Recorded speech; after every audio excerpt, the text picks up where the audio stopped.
Well, I promised when I started this Behind the Music series that I was going to share with you the blood, sweat, and tears of being an independent musician. And it's not as much fun, of course, to talk about the things that don't go well or the struggles, but that's all part of it. You know, that's part of life. Is things are not always fun. Things do not always turn out the way you expected and whatnot. So anyway, today I'm going to share with you a little bit about my story when it comes to teaching. You know, I started out as a performer. I had no intention of being a teacher in the very beginning, but eventually I started looking at that as an option. The first time I became aware of people teaching privately as an option was when I was in the military. One of my friends told me that there were a lot of musicians that would teach tons and tons of private students, 40 or 50 students a week. That was what they were doing for a living. And so I basically started eventually to look at that as kind of like a safety net, because I thought, well, when I get out of the military band, I can always teach, And so it took me a while to build that up after I got out of the military, but I was working at several music stores, and eventually I built that up to a point where, in fact, I was teaching 40 or 50 students a week. And back then there was a huge demand for private teachers. I had referrals from band directors, and again, like I said, I was teaching at 2 different music stores. Everything started changing eventually. Several things started happening. Number one, a lot of the music stores started closing. Most of the music stores in the Kansas City area are actually now closed. So there are not those opportunities to teach in a music store anymore. I guess everybody started shopping online. That's the only thing I can figure why all those would close and there'd no longer be a demand for music stores. But that was a door that closed. Kind of simultaneously, YouTube became very, very popular. And so students started looking at it like, well, why should I study with a private teacher if I can go online and learn from these videos for free?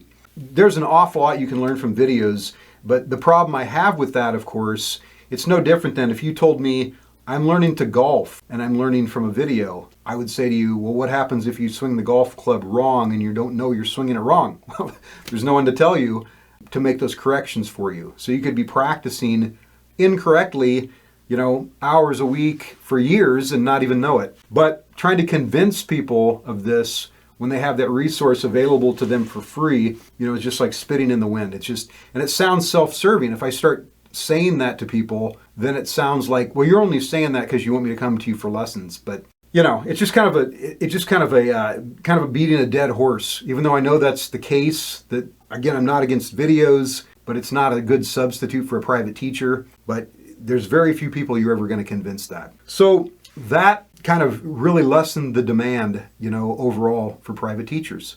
Just to give an example, I don't know if I mentioned this earlier, but when I was doing that, a lot of private teaching, I actually had a waiting list. I would actually have to tell students, I don't have any room for you. I'll put you on a list, and when I get an opening, I'll give you a call. We were that busy. So anyway, after that happened to the teaching market, I didn't know what to do, quite honestly. I did a lot of live performing, but I really scrambled for the longest time.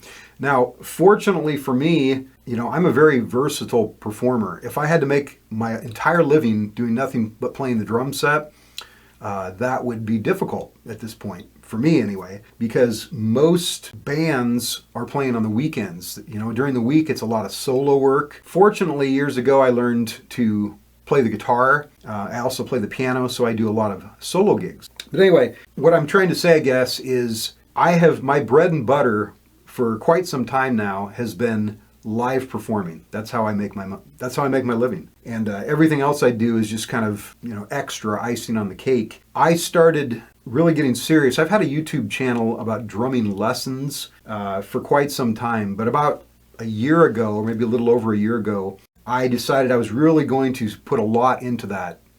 And the reason I decided to do that was I was listening to a lot of people who made it sound like it was kind of a no-brainer. With all the experience I had, I knew I was really good at teaching, that I could really scale that, And of course, I'm always looking down the road. I'm not getting any younger, so I'm thinking all the time about what happens someday if I can't perform anymore, So anyway, I've spent the last year, initially I was doing a lot with my website, but for the last few months it's been mostly YouTube. I spent a lot of time creating a drumming course on stick control. My initial situation with that stick control course. It was very, very good. I sold twice as many the first couple weeks as I thought I would.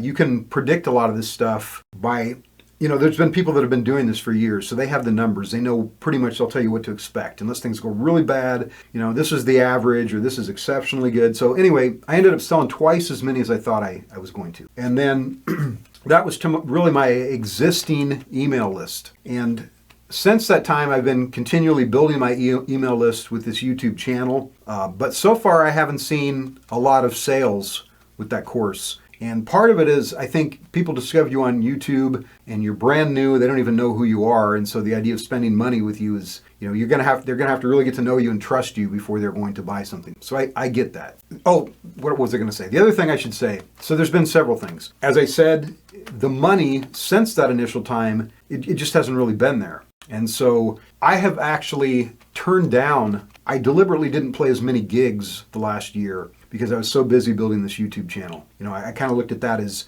my biggest priority. And I have a lot of mentors I follow, people that teach YouTube who are very successful and have taught others.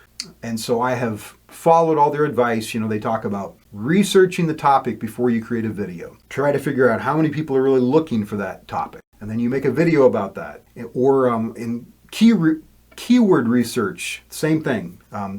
Check what people actually are searching for. So anyway, here have been the results. I have had a lot of growth with my YouTube channel in some ways, but the watch hours are still not where they need to be. And I have had some videos that absolutely just took off. And when that happens, the YouTube algorithm starts favoring you and they start showing your video to lots and lots of people. And then lots of those people also see your other videos. And it's almost like a tidal wave that you can't stop. But the reverse is also true. You put a video out, and I'm talking about a video that I did a lot of keyword research on, and did everything the same as the last video that was so successful. It had just very little success, very little view time. And so it's very unpredictable is what I'm saying. And it's not something that I see that you can really control. You can put out the best videos you can, but that's about all you can do. I've even tried putting out extra videos, hoping to grow it faster, and it didn't make any difference. And again, in the meantime, I'm turning down, or have been turning down, more and more opportunities to play and really pursue other things that I really want to do, like my songwriting. That's a real passion of mine. And so I basically decided I'm not going to put as much time into that. I'm going to keep putting out a video every week because I think over the long run, I'll build a bigger audience there. But I just don't want to put all my eggs in that basket because I've learned in the past from different things I've done, things don't always work the way we expect them to. And if you're counting on one thing to work the way you want it to, you may be very, very disappointed. And you may be very sorry you dropped all the other things you were doing for this one thing. With all that said, I'm going to be spending a lot more time performing, writing, arranging, things like that, promoting my songs, promoting my music. Still going to be doing some with the drumming teaching online, but I'm just not, at this particular point anyway, I feel like I don't want to put as much time into that as I have been. So, and one of the reasons I put out these videos, if you're a young musician watching this, I hope that you learn from my experience. I've been doing this for a very long time. It's very rewarding, the music business, but it can also be very frustrating. It is possible, to make a decent living at it if you work hard at it.